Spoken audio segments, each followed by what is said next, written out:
go. Go ahead and start. This PowerPoint presentation is going to be about, like it is every year, the tax digest and the millage rate. We'll go over some of the changes in the digest, your options regarding the millage rate, the budget for the general fund, and some comparison data.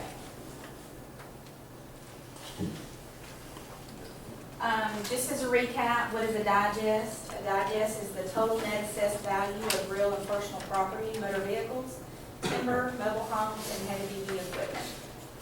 What is a millage rate? A millage rate is a levy which is established by the governing authority for purposes of financing in whole or in part the taxing jurisdiction's expenses for their fiscal year. The tax rate on real property based on $1 per 1,000 of assessed property value.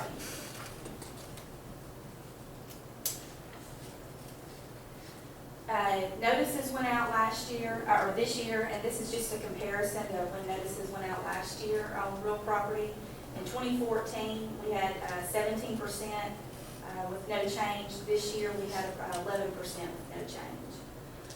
Last year, we had a 28% decline, or had a decrease in their value. This year, a 23% decrease.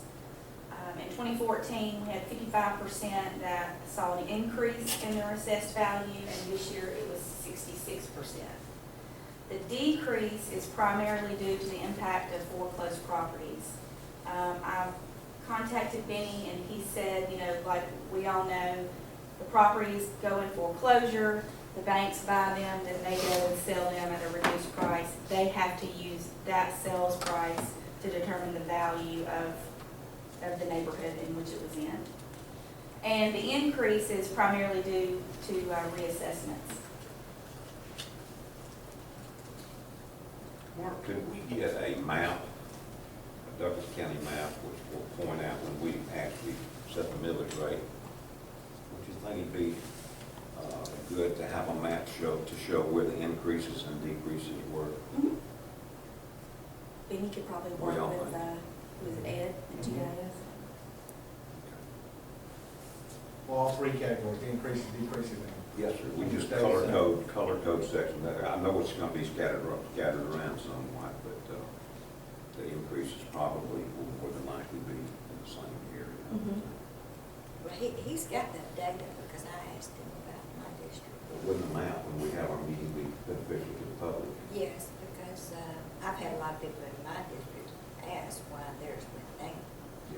So, Okay. Okay, again, this is a comparison to last year, just to kind of let you know, and we're looking at the gross digest, the exemptions. There's a forest land protection grant that is reimbursed from the state, and then you have your adjusted net digest. You can see from 2014 to 2015, our gross digest increased by 4.31%. We had about almost $166 million variance in our gross digest. We also, though, had an increase in our exemptions, and I'll talk about that in a minute, of about 9.89% increase, of about dollar value about $41 million. Freeport. And then the forest land protection is a small amount, but we did have a 1.75% increase in that. So when you're talking to other counties, you know, commission board or whatever, you know, usually we talk about what did your digest do? What did your net digest? Did the increase, decrease stay the same? For Douglas County for 2015, we actually have realized a 3.64% increase to our digest. The gross digest, while it did increase 4.31%, it was primarily due to the reassessment of existing real property. Remember, you have two types of growths in your digest. You have inflationary growth, which is the reassessment, and then you have new growth and additions, which is another type. The exemptions increased by 9.89%, and primarily this is due to the Freeport exemption as well as the freeze. When people, we had Todd send a good, very thorough explanation of the freeze, and what that means in a nutshell is that if you purchase your home and you have a homestead exemption, let's just say it's, your home's valued at $100,000.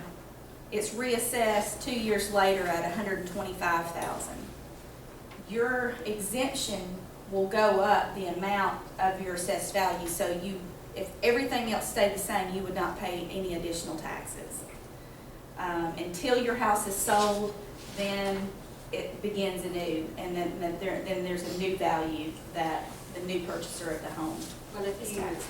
add to your house, Only add, your yes, exemption doesn't. does not. go Yeah, up. this is only if on a Just a reassessment, reval. a revow.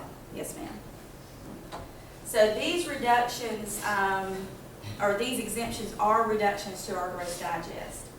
The Forest Land Protection Grant, again, like I said, it's just, it will be reimbursed from the state. They run about, I think we got last year's maybe a month or two ago, so it's about a year behind. But that's a small dollar amount. So again, like I said, your net digest increased 3.64%. So, you know, we're finally seeing our digest moving in the right direction instead of showing a decline in the digest. That's the reason I asked about the number of appeals. This number is gonna go down, 3.64 is gonna go down. And I guesstimate it's gonna be around 2% when we get through it. Good, depending on the appeals It's and just- Yes, how. I mean, there's no way you know right now without knowing how many people are appealing. But the number that Mark just gave us is not as high as I thought it would be. But like Ann said, most of them are gonna do this, they're gonna appeal toward the end of that Yes. period, which ends at 16. Okay? It's still a plus and not Yes. to the other direction. That's But not long, that's this not a long way is- off. This includes reval and new. Yes. Mhm. And reval is what we're required to go back. Yes, Okay. yes.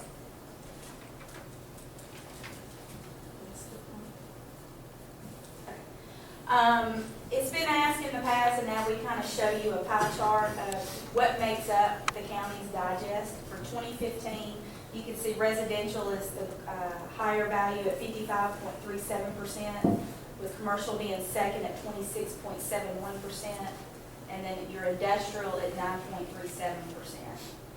Your motor vehicles, we're going to continue to see that percentage get lower and lower due to the title ad valorem tax.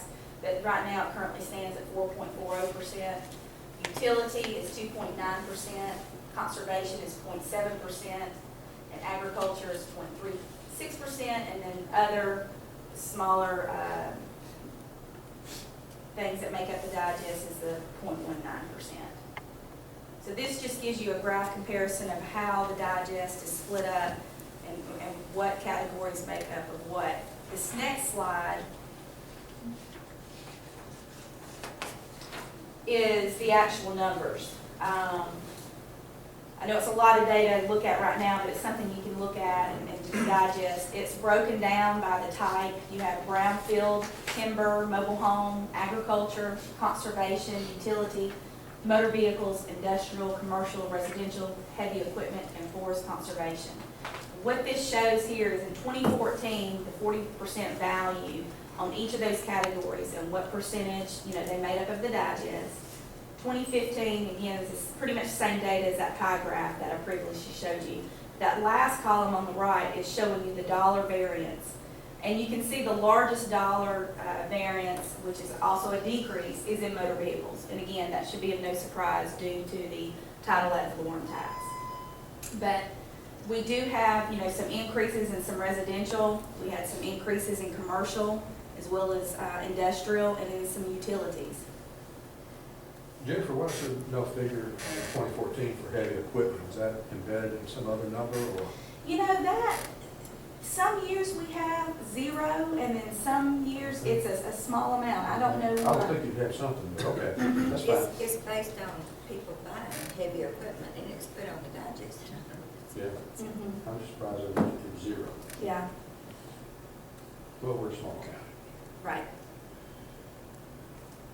So overall, you can see, we had $165,943,285 total dollar increase in our digest went from 3.8 billion to a little over 4 billion. Jim, Mm-hmm. so since you provided this to me in times past, I've used it in my town hall, looking at historically backing up from 2008 forward, right? Look at the trend. Mm-hmm. Way back in '08 was what about, just I'm looking at residential, that was the topic earlier, about 2.9 billion, right? And now we're roughly at what, 14, 2.0? Yeah, 2.2, is it 2.2? 2.2. 2.2. 2.2. Do we, those changes over time, do we believe that now the digest is back to a normative flow? Do we think we're back to, I know it's not at 2.9 billion, which is pre-real collapse, but I mean, how do we feel about that? What was the historical part of that? I don't have anything prior to that to say, what was our normal growth of digest here at Douglas County? What was the normal? Comparison of the previous year's digest. For each year since 2008? Yeah, just like on an average. Real estate has appreciated 4% over, in the United States since 1967. Do we have any insight, how did Douglas County grow prior to the collapse? And I don't have any history. Prior to the collapse, I was gonna say to 08 forward, there is no. So you gotta go back farther than that. Yeah, what was the trend line? Todd would have that. He would have all the digests. I wasn't sure, how did we grow? Did we grow? It's probably on the state's revenue. I could probably Website, pull up too. some of my spreadsheets and see how far back I go. Let's just make a note that not just. That chart's gonna go like this, and 2000 is gonna go like that until right where we are today. Yeah, I want to, as we have conversations with our constituents, you just want to be able to give them some type of assurance, not a guarantee, but just understanding, are we back to normal, right? I mean, is this just a one-time uptick, or where are we? And that's all I'm trying to get to. So if you could just make a note, Mark, or someone, we can take it offline and we can dig a little deeper. Sure. Thank you. And I was kind of questioning the conservation, the big negative figure in conservation, because the assessors had to reverse their decision because of lawsuits where they took away the conservation. So that figure could change, because I don't know if they've got all those changes in the digestion. Gotcha. We could shoot Sherry an email and ask her if you'd like. 'Cause there were a lot of people that feel their conservation exemption didn't take it away from them. Did you understand? She said, did you have the numbers? Okay. She said the conservation amount went down. But they reclassified, they said that they didn't qualify for conservation. But then the lawsuits said, oh, yes, they did. So they had to go back and change a lot of them. So you would think there would be either, I think conservation may go up. I'm not sure whether Okay. they've got the new figures in there, but I just know that they had to reverse their decision. okay.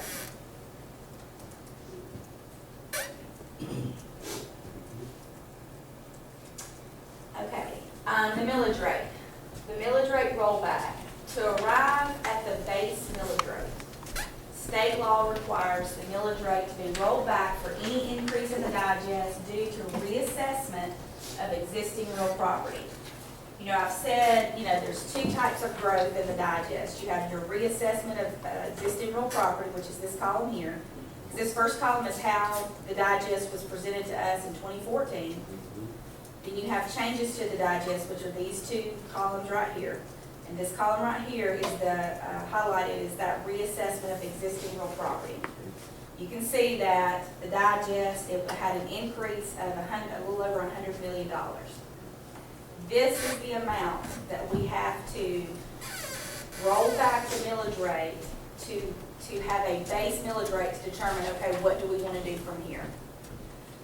Your other changes to the taxable digest, that is your new growth. That is other changes other than the reassessment or inflationary growth to the digest. So you can see, and we kind of have already gone over these numbers, but you can see in 2015,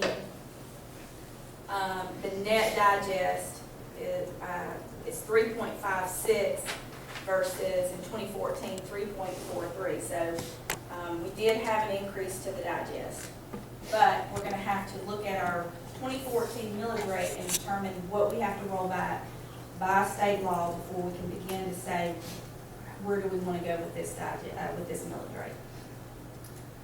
That's what this is. The net adjustment is that 100 million, which is, you have to do a millage equivalent, and that millage equivalent is 0.344 mils.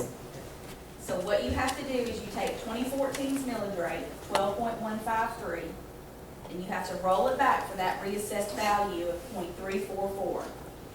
So our new 2015 rollback millage rate is 11.809. So any proposed amount that is higher than the 11.809 is considered an increase.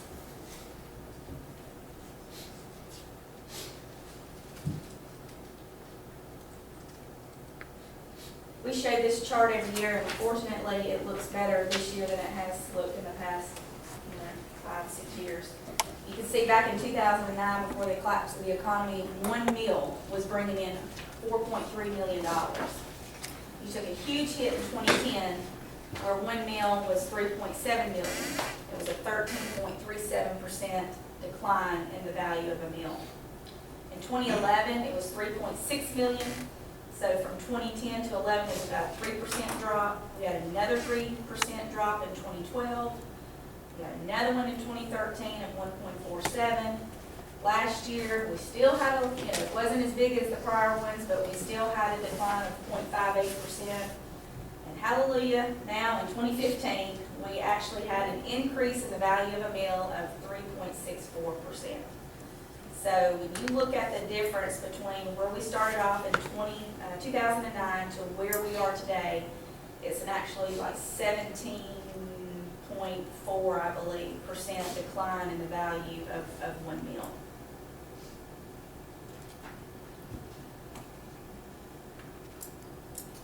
This right here is the current and 5-year history.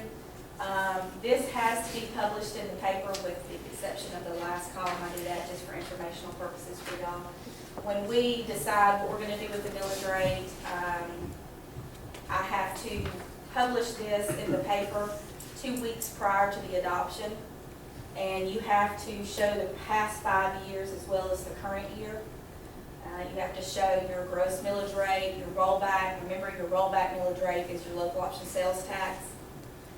And you have to, show that your net M&O millage rate is 11.809. That's what you so choose to do. You can see the last three rows is also required to be reported is your net tax dollars levied. If we levied at 11.809, we would levy $42,065,181 in taxes, which is about $293,000 more in tax revenue. Collected at 100% is what we would do, which is about a 0.70% in dollars collected.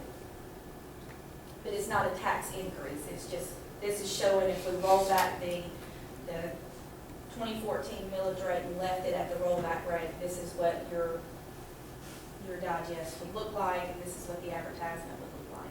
But you can see in each category on that last column on the right, I did by each category so you can see. And of course, the motor vehicles is all, we're going to continue to see that decline. That's the 28.11. Timber, it had, it's a small amount, but it had a 54.72%. And Commissioner Mulcair, like you had stated, look at heavy-duty equipment for 11 and 12 and 14 was at 0. I never So, noticed that. yeah. Nobody was doing it. Yeah. Nobody needed it. So, Well, it's going back. And then 2013 probably where we bought. Good big. but this is, we talk about the 3.64% increase in the net digest. There it is. So, The one point of interest is the motor vehicle, although that's going down, you still have the TAP yes. Motor vehicle that is collected, and it is not reflected in this. Right? Correct. Yeah, motor vehicles is only what Todd provides me, what he has in his system.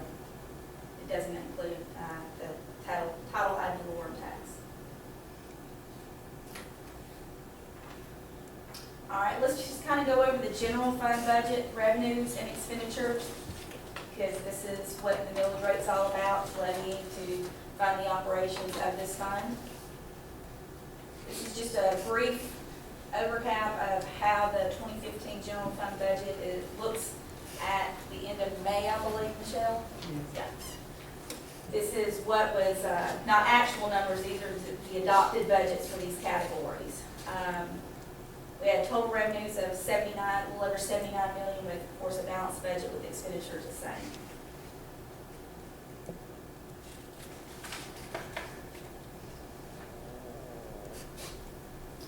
Our breakout of general fund revenues, 77.63% is taxes. But, you know, a lot of people may look at this graph and say, wow, that's a lot of property taxes. That's why that little chart to the left is showing you, no, it's not just property taxes. We do have other taxes that we collect inside the general fund, and that's your sales tax is the next greatest. Then you do have your TAVT, your title ad valorem tax. You have your motor vehicle and mobile home tax, and then all the other catch-all taxes make up 2%. So that is our largest funding source for the general fund. You have your intergovernmental at 4.32, and again, that's a lot of your grants. Any federal grants, state grants, any dollars received from the school board for school resource officers, all that is put in intergovernmental. Your charges for services, it's at 4.58%. Your courts and law enforcement is at 6.65%. Your use of property and money and miscellaneous is, make up 0.01 and 0.16 respectively. Your other financing sources, that's 6.65. Reason that's usually a smaller number, but remember in 2015, when we adopted the budget, we put in that we wanted the jail excess loss to pay $2.5 million, reimburse us another $2.5 million for the jail property. So that's where we have to put that money. So that's recorded under other financing sources. Can you back up for a minute? I just want, so what I'm going back to the general, 2015 general fund revenues, and back to 62% of it is made up of real and personal property. That is our primary source. So sales tax, which is made of what? Tell me what sales tax is in here. Since it's our secondary source, it's made of what? Everything that comes in from visitors, people who Yes, our local option sales tax. Local option, right? It's that portion of the penny that we receive. Right. But that has to be used as a rollback. That's your rollback. Yeah, but I'm looking On at the the, digest. I'm looking at this, where I'm going with my comment is, I did not realize how high the real and personal property was and how it drives our general fund and what we do. And that visitors here only makes a quarter of contribution. So it's more of a notation for me that, okay.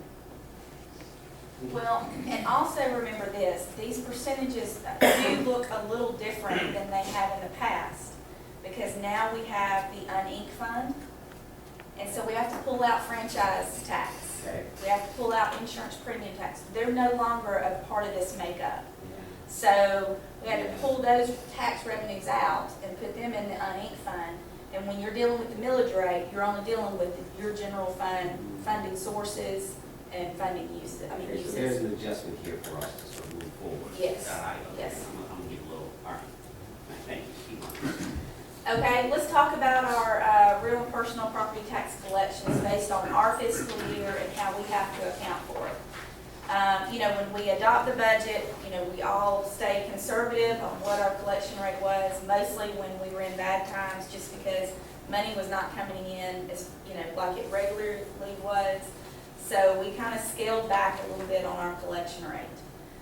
You can see that when you look at 2014, we billed about $38.7 million. We received about 92.4% by the end of the fiscal year, by December 31st of 2014. That's what we have received. We had a receivable from the tax commissioner of $2.8 million, and there were some errors or releases of about $76,735. So that 92.4% is kind of what I've been trending and making sure that when we go into a new budget cycle, we try to stay conservative and not push us to the max because we don't know what's going to happen.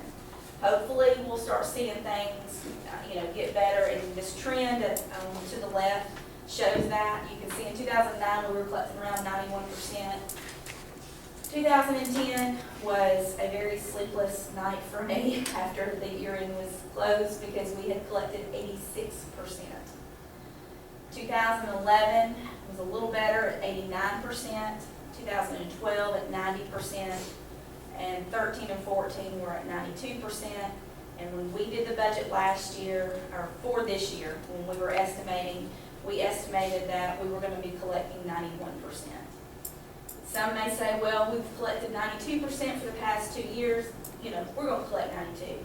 But what I factor in my collection rate as well is all of these appeals. We know that the digest is going to, be changed, maybe some upward a little bit, but mainly downward from the appeals. Well, that having a little bit lower collection rate helps offset that as well. So having 91, I still feel comfortable with, even if we do collect 92, just because of the different, all the appeals that could be going on, and knowing that we're not, when Todd sends out the bills, as how the digest stands as of today, we know that's going to change. People are going to be filing their appeals. They're only be having to pay, I forgot what percentage they have to pay while it's under appeal. And if they win their appeal, how much, 85%? 85%. And then if they win their appeal, we know that what he billed for is going to go down.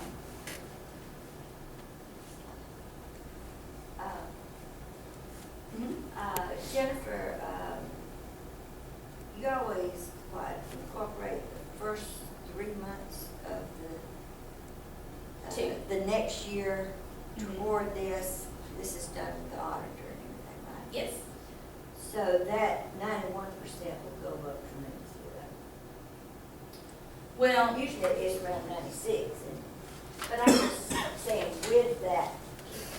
Well, for year end, it still remains the 91. But yeah, eventually, when we get in January, the first half of the year, I think we've already collected 1.7 or almost $2 million of that receivable. It's just how we have to account for it is by year end, and I have to make sure I take that into consideration when we set our budget. Well, a lot of times the public utilities are late, the state is late sending us the digest for public utilities, and that's what, 2 million, about 2 million or something. So that, you have to allow them the same number of days to pay as you do a regular taxpayer. So often they will pay after the first of the year. I don't know if the state's gotten any better. Here's our general fund expenditures, and remember, this is just general fund. Your public safety's at 38%. Your public safety does not include fire and EMS and animal control anymore because they're in their own separate fund. Your judicial's at 17%. General government, which is, your admin, all of your admin departments are at 24%. Planning and community development at 3%. Parks, recreation, and culture at 8%, health and welfare 3%, and public works at 7%.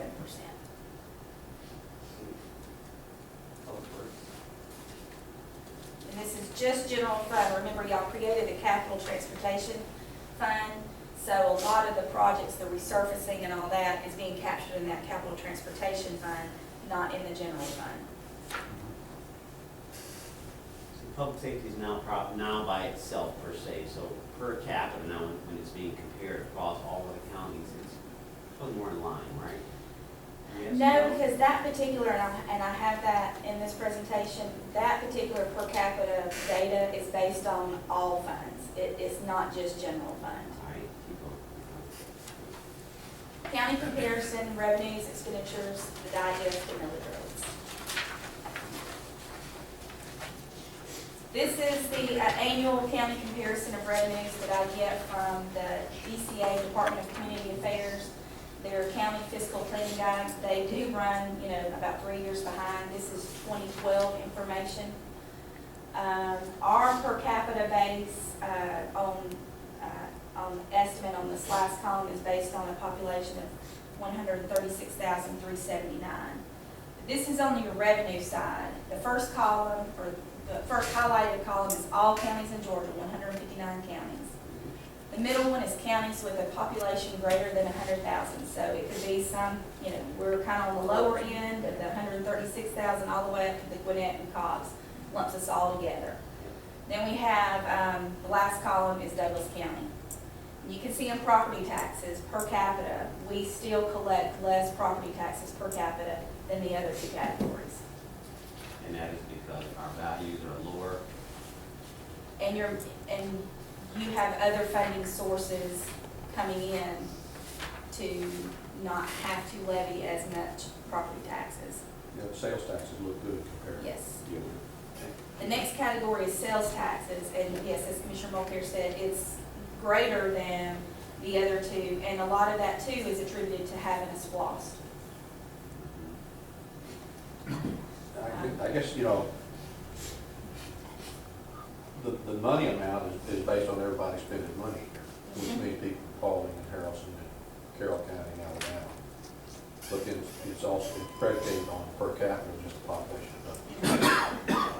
So if we were to see a big shopping mall or something like that, on I-20 in Carroll County, this number would go down. Yes. Our excise and special use 50% taxes. of your supply coming from outside of our county that makes that number go. Yeah. Yes. I'm So sorry. this includes the splosh period for the Yes. jail. When we're talking about the revenues and expenditures on this county comparison, because of the way BCA reports it or summarize it, it is all funds. So it's fair to say that without a splosh, it's half this figure, since it's both 1 cent each. Local option and. Well, but we don't receive the full That's 1 true. penny Okay. on the local option sales tax. Yeah. The excise and special use taxes, again, we're pretty much in line. We do receive about $4 more per capita than the other two categories. Our license permits and fees is low, but hopefully, right, Mark, we will have development planning going on and maybe, some growth within the community to get that number back up. Intergovernmental, this could swing for any of the 3 categories because it swings for us, and that's just based upon your grants. Any kind of, grant funding you get from the state or federal government, your LMIG funding, all of that is put in intergovernmental. And then you have your service charges and miscellaneous at $143 per capita. Can I ask a question? Back up for just a second. We talk about growth, and we're looking at, I got to speak from my district perspective. I mean, how much growth can be extracted, though? I guess maybe Ann's probably in a better growth because she has 40% of the land mass. There's probably more area to grow out there, but you try to figure out, well, beyond the pipe cities, the PVC cities that are out there, there'll be such a small footprint in comparison to some of the other times. We're really not that big. Do we really anticipate much growth other than, what's pre-existing on the books per se that didn't get finished? I mean, based on the wishes, this is probably more for the board broadly, do we even expect a lot of growth? I will say that the impervious restrictions that WSA has on my area, and the 3, because we're in the Dog River, most of it's in the Dog River Basin, that has a lot to do with not so much growth. like, just take Post Road in I-20. Yeah. I was contacted by someone that wanted to put in a little strip mall there with a grocery store.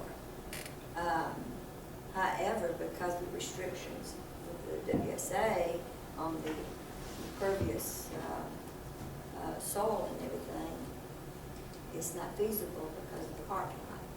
Right. So you got those two. So I've got a lot of restrictions in my area too. We've got the development from, what, 3 acre minimums and that. I mean, it just, our growth based on policy that was put in place a long time ago, and some of them that were through authority, it sets the stage for a different type of growth. That policy that was set in place when I first came on board is different than what was being applied when the sprawl. And so I'm wondering, what do you guys see as far as true growth based on policy that will finally take an effect now? Do you Well, see I it? mean, the big Mike? driver, the big driver obviously is where your utilities are, your sewer and water lines. That's huge implications for growth. But at the same time, as Ann was referring to, there are stringent limits out in that district on the premise of protecting the water supply. But on the flip side of the coin, do we want to have 200,000 people in several years as projected by ARC, or do we want to grow at a slow rate? That's a policy decision. Not to say we shouldn't look at some things like you talked about. Well, there's two sides to that intersection that I was talking about, Post Road and I-20. They could have hooked to the sewage that's over there at the school, Mason Creek. There's a sewage line there. However, with WSA restrictions, it still applies. It doesn't matter if The impervious surface if area. it's got sewage or not. So, Yeah. There are and we ways might need to around look some at of it. that. There are ways around some of it, because the guy in Luma Lift, he had the same problems. He had limited space, old piece of property, he'd been expanding for years, and it cost him a little more money, but it's something he wanted anyway, so he built a green roof on his addition, which is, he's got pretty much a golf course, not a golf course, but putting green up there. Yeah. And I thought he was joking, but heck, he built it. Say that again, he built He built a green roof, so he has grass on his roof. You So grow that doesn't count toward his. He increased his I don't pervious think the surface. publics would do Yeah, that. He increased the pervious surface versus impervious surface. And he actually built it over the detention pond also, so that gave him, and it cost him a little more money, but there are different options. There's impervious pavement they can put down, but they only get credit for a certain percentage of it based on how porous the material is, but there are other options, but Well, I was told they would have to still put retention pond. yes, detention Water pond they would have to runoff, anyway. That's for Yeah. the water runoff. Yeah, everywhere. Even though they collected, they could connect to the sewage across the street, they still had the restrictions of the impervious soil. Yeah, but the storm sewer runoff doesn't have anything to do with it. It doesn't go into the sewer system, the sanitary sewer. Those are two separate Right, systems. right. But yeah. But it just seems a duplication in requirements. I guess is what I'm saying. You're restricted because of the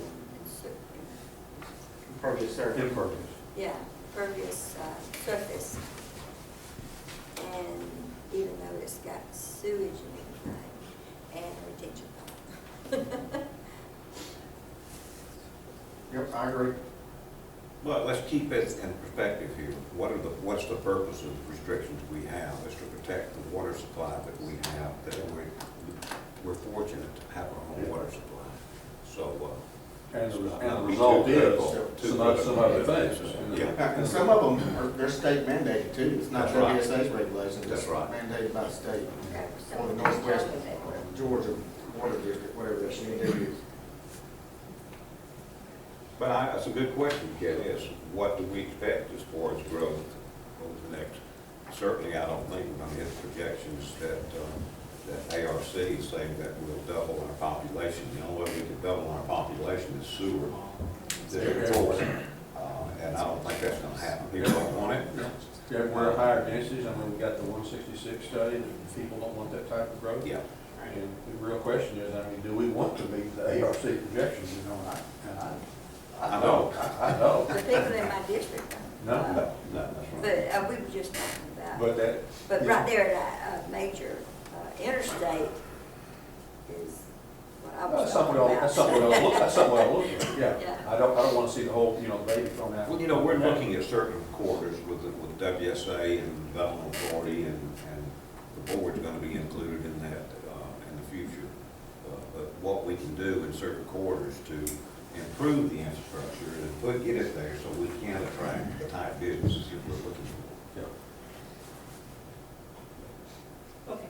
Thank you. All right? We did get a response back from Sherry regarding the conservation. Yes. And it said approximately 60 properties were removed from the conservation use covenant. Approximately 40 of those re-qualified and were continued in the covenant. Maybe 15 or 16 filed a claim for refund/credit and were approved for the covenant. There may be 2 that did not reapply or file a claim for refund or credit. Now, what type of impact guesstimate that would be? Is it in these figures? Are those changes in the figures? I believe so, but will you email her that and just say, were they, They should be over. Probably are. those Yeah, I would think they Yeah. are, but, in the current digest provided to us?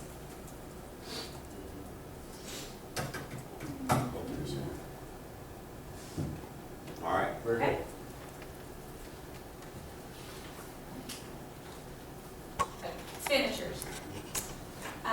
You know, we have different categories: general government, public safety, judicial, health and welfare, public works, parks and recreation, planning and community development. Again, this is the same comparison with the first highlighted column being all 159 counties, the middle column being counties with population greater than 100,000, and the last column being Douglas County.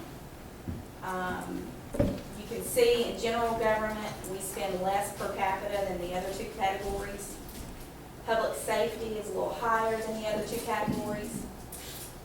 Judicial is a little bit higher than the other 2 categories, but pretty much in line.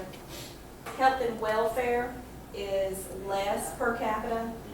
I can't say this for absolute, but you know, some counties or jurisdictions have hospitals, so that I'm sure dramatically increases They their have a hard costs. time too. Yes. Public works is about equal with all counties, a little bit higher than counties with a population of 100,000. Parks and recreation, we're a little higher than the other 2. And this is 2012 data, so there probably was still some, not a whole lot, but some splost park improvements being done and public works projects still being completed. And then you have your planning and community development, which we spend about $13 per capita, where the others spend 17 and 16. So in total, per capita for expenditures, it's around $621 for Douglas County, $636 for counties with a population greater than 100,000, and all counties, $617.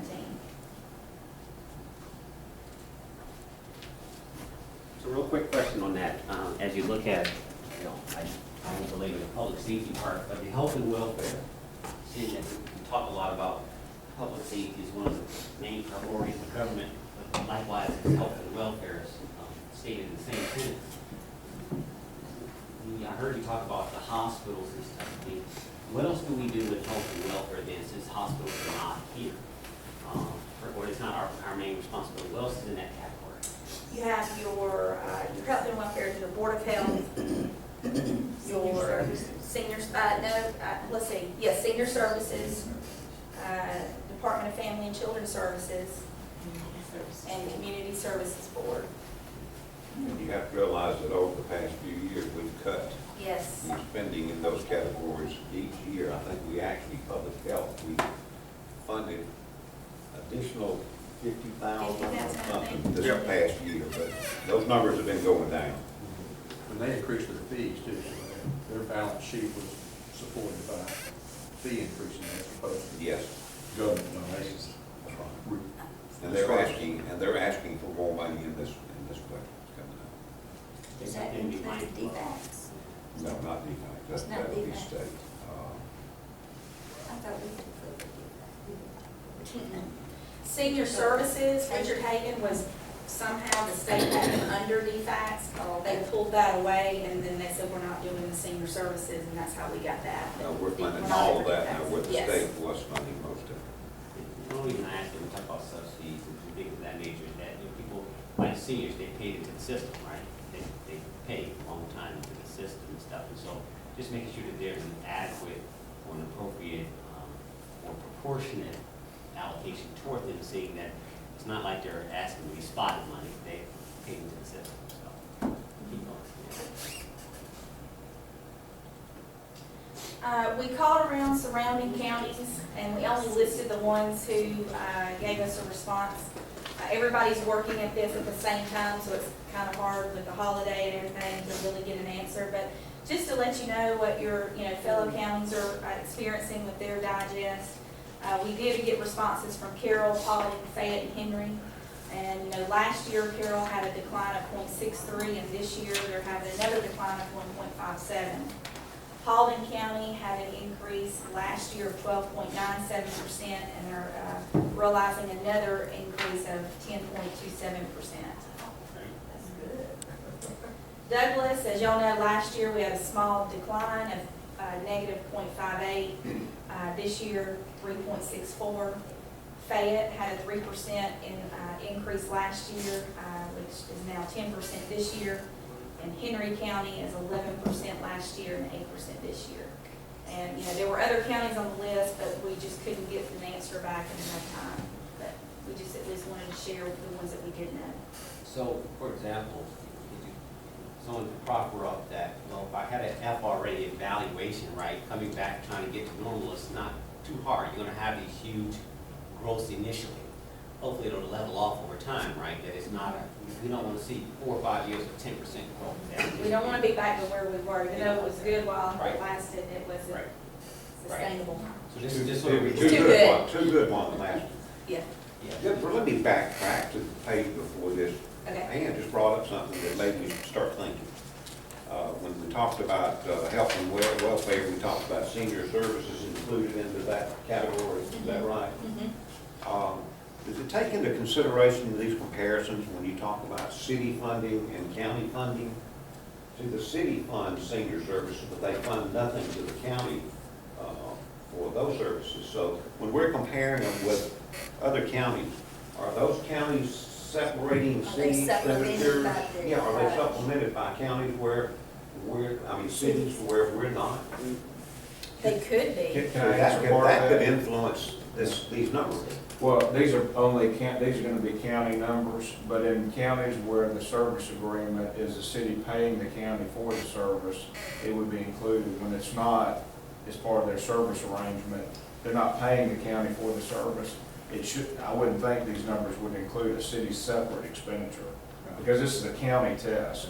So if they had revenue coming in, for instance, under service agreement, like we do for fire services, then it would be included in this number, but what you wouldn't know is the source of the revenue, only that it was in the expenditure Yeah. side. Does that make sense? On the, what you would If they find, had intergovernmental. And That's what I was gonna say. right. Yeah.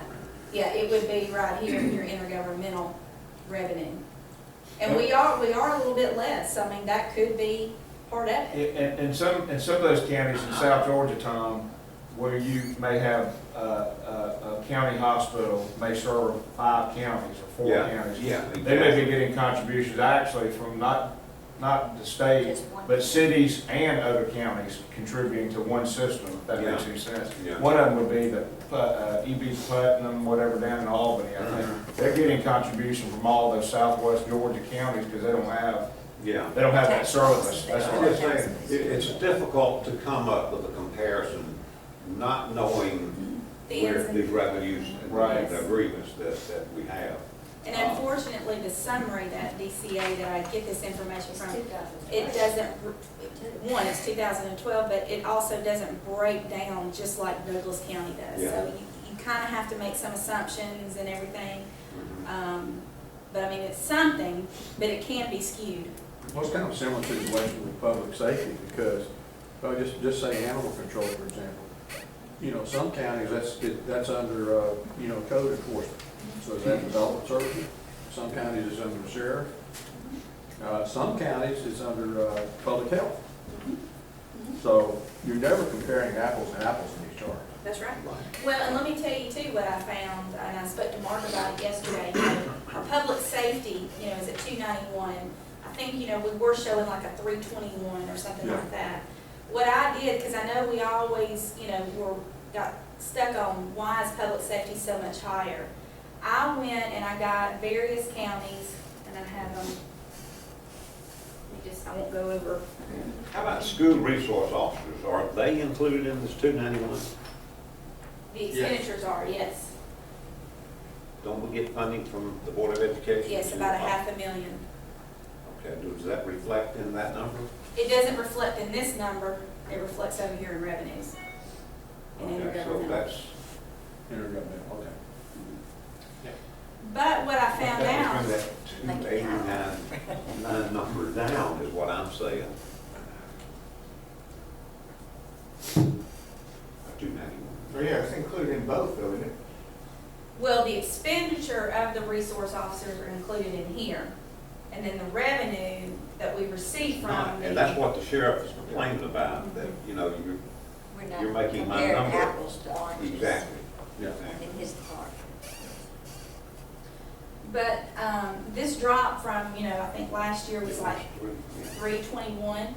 Mhm. What that was, I said, okay, let's see how much detail I can pull from DCA's summary report and see if I can't get a little bit closer apples to apples Yeah. comparison. Yeah.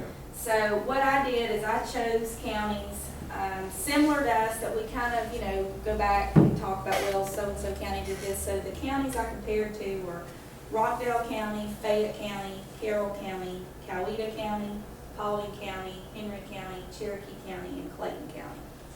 Okay. Okay. And I was able to, one, find out that DCA does not put their E911 expenditures over here in public safety. Yeah, that's enough. Okay? Well, I was, because it's public safety. We report it as public safety. Why they don't put it in public safety, I think they drop it in general, because we have a block on the DCA report that says other. And when I looked at all of these counties, including Douglas County, we put it in the other block. But I knew, you know, I've been putting E911 over here. So that's why it dropped from the 321 to 291. This no longer includes 911, and it makes it more comparable to these because we know these numbers do not include 911. How about the revenue received from Fulton County for housing inmates? Mm-hmm. How much money was that? We have to see. 741, I think. So actually, the cost of public safety, we're not taking away the revenue that we got, that they were generating, right? Right. So that It's could two actually bring separate. that number down to under 39. Right. Yeah, the DCA doesn't go in enough detail to say, here are your expenditures, now let's take these revenues that we've discussed, or they've laid out for us. Actually, the cost per that capita is amount. really down lower than these numbers that we're talking about. All They right, don't we'll net go the back. I'm revenues sorry, out. I'm sorry, I got it going backwards here. No, but to that point, Mr. Chairman, and Jennifer, so we look at public safety, so we look at the expenditure per capita, we're comparing, but that's sort of a relative number. It's like, okay, but how well do we use that number? So do you extend it to the ACCG report, wherever the DCA book we get every year, Lisa, you know what I'm talking about? It compares us and says, okay, but what is our crime rate? Right, we've got money, but the question is, what did you deploy it against to sort of, you know, show the citizens that we did a good job? So look at, if I recall from public safety, we went from 104 out of 109 counties as far as crime rate down to 101. So that per capita we're spending got us 101 out of 159 counties crime rate index. So the question becomes, are we deploying our money appropriately? is it getting us what we really want? It's not just to say we're spending money, and look, we're not spending less than the other counties. The question is, for the citizens is, okay, where's my crime rate index? If I'm spending so much money, I'm not even in the middle of the pack. I'm in, what, the bottom quartile? 101 out of 159 counties? That puts me, what, 2/3 at the bottom? And so, You know, the sheriff's explained that to me, and I know the numbers you're talking about. Yeah. But I'll put out the safety of our county up against any other county in the Atlanta region. I don't know how they come up with these numbers, but those numbers are skewed in my. Well, I got a partial answer, and it's not a perfect answer. But if you're paying money into enforcement and they're enforcing, they're investigating, and they're arresting people, and your crime rate goes up. If you have other jurisdictions and they're lackadaisical or not focused on crime in their community for whatever reason, they're going to have a statistical lower crime rate than the county that's enforcing. I'll give you an example. I had a call from a lady, this was several years ago, and she was upset about a recent article about the crystal meth, a tremendous crystal meth problem in Douglas County. And every county does. I don't care where you live in the crystal meth problem. And I did some checking, and I talked to the sheriff's department, and their obvious response was that they have a very aggressive enforcement, investigative, and enforcement direction that, we see through Jesse Hembrick and the things they do in the school and the court lines and everything. So they make a lot of cases. And I will guarantee you, and it's hard to statistically prove it, but comparing one jurisdiction, one enforcement agency to another, and how effective, for the tax money, how effectively they deploy those funds in enforcement. And it's going to be different. I mean, it's going to vary from one place to another. How good is a sheriff as a manager of resources? What kind of tools does the county commission give them in terms of investigation, patrol cars and so forth? That's not the perfect answer, but you have to look at how well your laws are enforced, and that's going to impact your crime rate. Well, we're the 58th most populous county in the state of Georgia. Yeah. That means there's Well, that's your crime. how many smaller than us, and our proximity to Atlanta. Most of the people that we arrest are not local people, but people coming out of Atlanta, metro area, committing crime out here, and we're catching most of them. So that's going to put your crime rates going to do it. And we don't have as many overlapping entities, I don't think, like in Fulton County. You've got every city there is overlapping the whole county. So it doesn't count the city arrests in their figure. In some of the figures where it does, and In some bigger counties, the sheriff doesn't have the same. The powers. Here, they have arrest powers countywide, including the cities. They In just Fulton have the County, jail they're just instead of jailers the- and marshals. Cobb They don't do County, any law yeah. enforcement. Yeah, and this is a county number right here. That's the county number, this is right? grouping everybody in together. That's probably the biggest part of it. no, by all means, I understand statistics. It's just, it makes us have the conversation. Yeah. Right? We're not challenging the sheriff as a person. I never brought him up. We're talking Yeah, about I know. the fact of just, you have to compare it, right? It's all relative. That's why they published this, so that we understand relative to the rest of the universe how we swing, right? What's going on there. So it was just more of a, as we go into obviously the budget process later this year, as we think about the millage conversation today, it's all about appropriations. Where should we put more here, less here? We gotta have a conversation, not just sort of dismiss it. Yeah. I would Speak challenge it it. like it's no big deal. It's Yeah. like, no, that's the whole point. That's why they give us this. Yeah, I wouldn't challenge what you're saying, because I just bring a different perspective. All right, we're fine. I'm just saying there's not 101 counties safer than Douglas County, what Yeah. I'm saying. Yeah, I agree with that.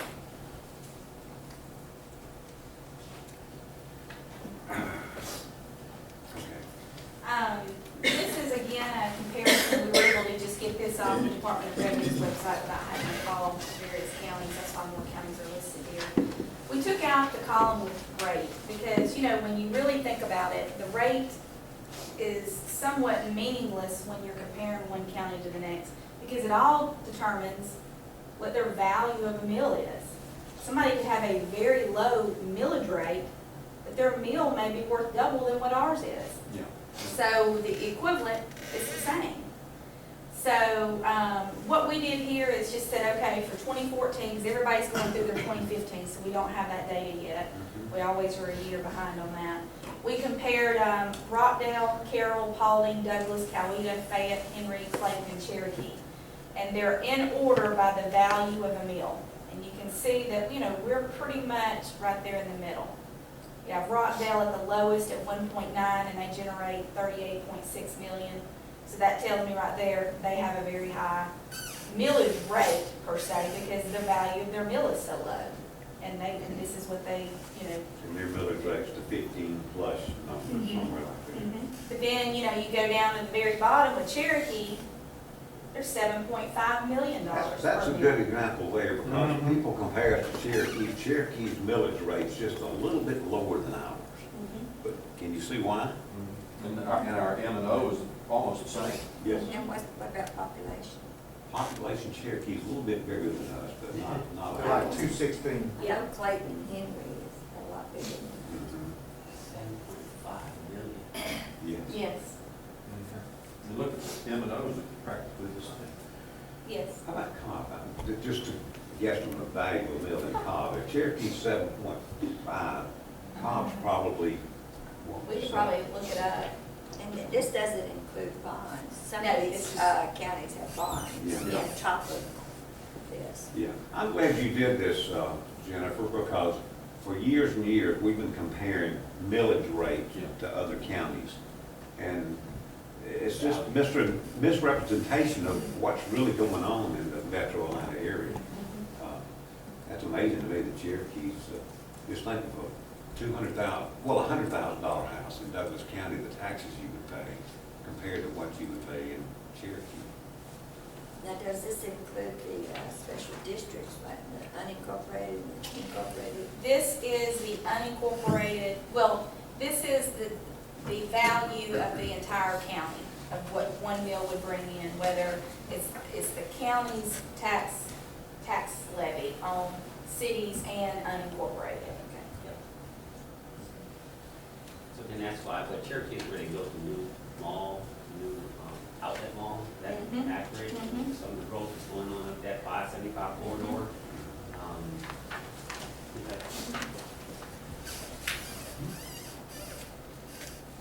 All right. Population-wise, they are close to us, but geographically, they are a lot bigger than us. Is that not right, Mike? Yeah. Okay. Okay, this kind of, I think I've only got about 2 or 3 more slides. This is just to remind you about the millage rate adoption, of what's, you know, what kind of guidance y'all are gonna give me as far as what I need to prepare for. The county must advertise what they call the current tax digest and 5-year history of levy 2 full weeks before the adoption. And the way that it's structured now, by law, the county cannot adopt its millage rate until the Board of Education adopts theirs. I've talked with Greg Benny, their finance director over there. They're going to be adopting on July 27th. We know, Jennifer, what they're gonna do with their millage rate. I They can't have- do much. They Yeah. can't do much. Is that on I haven't heard, but I can email them and find out. But they're very close to their 20 mil cap. Yes. And I know they have a bond millage which could go up or whatever, but they don't have to advertise that. Monday? But it's not one of 27th, our on regular. Monday. But it's not one of our regular Okay, meetings. so we don't have to have call meetings about it? Well, that's something we can talk about. The tax commissioner can request an extension if the digest is not submitted by August 3rd. Usually it's August 1st, but because August 1st falls on Saturday, we have to August the 3rd. So we have a work session on August the 3rd. We have a Work commission session. meeting Okay. on the 4th. According to Ellen Mills at the Department of Revenue, there's no penalty until the digest is 1 week late. So if y'all, you know, whatever y'all decide, that's if the millage rate stays at the 11.809, If we roll it back. if we roll it back. Okay. Let's just use that as an example. If we roll it back and all I have to do is advertise the current tax digest and 5-year history of the levy. 2 weeks prior to the adoption. We can't adopt it before July 27th.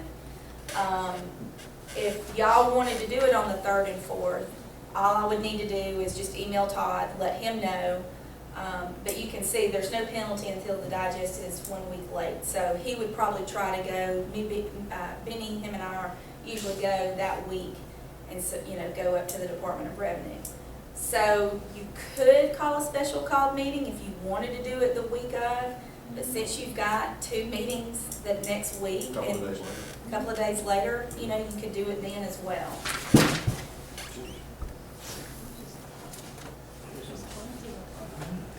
As long as there's no penalty, then that's what we should do. If we decide to roll it back. Right. Or if we decided not to roll it back. Okay. For a process for a millage increase, when the millage rate is increased, the following must happen. Notification of tax increase with 3 public hearings. 1 public hearing must begin between 6 p.m. and 7 p.m. And 1 public hearing may coincide when the millage is finalized. There's Okay, different. before you go any further, when the millage rate is increased, the following, we're not talking about raising the millage rate, we're talking about leaving it the same. That is an increase. I know, but it's not a millage rate increase, it's a tax increase. That's right. No, I'm telling you, this is, I'm shooting straight. We're not talking about a millage rate increase, we're talking about an increase in taxes because we left the millage rate the same. And we had growth in the digest. I mean, I may be getting too technical here, but. Who is we? Do I? Who is we? We need to- I mean, I'm not saying I want to increase Okay. taxes. I want to lower the millage rate. Yeah, okay. But I'm only one. We is all of us. So I'm speaking. and I'm with you. Okay, That road. but I'm just saying, we have to look at both sides of this thing, but it's not a It is millage rate increase, but by state law, it's considered a tax increase. That's our new millage rate. In other words, you can't ever use your growth to grow your digest because of state law. You can't use your reassessment. Yeah, same as I said, But growth growth, that's is- growth. is A reassessment and it huge goes stuff. up, that's growth. I'm not speaking for we, I'm speaking for me. Well, I thought you were. And we can't say how we're gonna vote, but I would support rolling the millage rate back. But we gotta talk about both sides of it. Okay. I don't know what the rest of y'all think, and I don't wanna know right now. Yeah, There'll be a vote. after talking with Mark, I know what you're saying is, if the millage rate stayed the same as 2014, and we said we're gonna keep it at 12.153, you're saying that we didn't change the millage rate. The millage rate stayed the same. Yes, that's exactly what I'm saying. Yeah. So that's stated wrong up there. Well, A millage rate increase means we're going above the 12 point, whatever it is now. according to state, it's not. According to state, you take last year's millage rate and you reduce it by the reassessment. And then that's your base millage rate that you have, That you're required by law. that you're required by to law have, to start with. To call it, no, millage. I understand the verbiage here, but I know. Okay. it's still not correct because the millage rate wouldn't be increasing. Your assessments are increasing, not your Yeah. millage. Okay, that's beside the point. I don't think any of us are gonna support a increase in the millage rate, but, we have to look at all sides of the process here. But I'm not speaking for we, I'm speaking for me. Okay. All right? Thank you for that clarity. Yeah, you're welcome. Sorry, I didn't. Do what? I said I apologize that I didn't understand what you were saying. It's all called messaging. You're good. Are you through? We need a break. Yes, we do. Well, there's the last slide. Okay. Okay. All right, any questions or comments or anything else? Guidance, direction on what, I would like to see us set it on August the 4th, officially, and let Todd take the digest that day. Or does that mean we have to ask for extension then? No. I don't You think don't? so. I'm gonna leave it up to Todd, but Yeah. I don't think that, you know, I don't mind an extension if we don't get fined. there's no penalty. There's no, not just for that. Yeah. And that worked for you, Yeah. you're back on vacation. Yeah. Oh, wait, please don't put on Facebook that I'm for an increase, because I was trying to explain the process. I'm not supporting an increase. So I can base my 5-year history, 2 weeks is prior to the 2 weeks of August the 4th. Well, we have to Yeah. decide if we're gonna roll it back, don't we? In order for I'm our not gonna vote, I'm not advertisement. gonna vote today. We gotta go through the budget before we decide that. This is a Because it's a question of how public much. meeting, is it not? And you advertise. You You can't still vote. can't vote, Still you can't can't vote. hearing on the Right. election. And in the past, y'all don't You vote, wait, you just, I just, And not advertise that there's no action being taken as well. Well, you gotta do your budget, because you don't know how much you're gonna do. We've gotta go through the budget review, because we don't know how much the rollback would be. Well, we don't have a budget review. We're paying for it. This is, This year. Yeah, this is, I this don't was paid for last year. anticipate an increase, I'll say. Yeah, I'll say that. I think so. All right, let's take are you ready for a break? I'm done. Oh, okay. Let's take about a 5-minute break, maybe 10-minute break. Okay. 10:30? Yeah, 10:30, that'll be fine. Well, how does she know how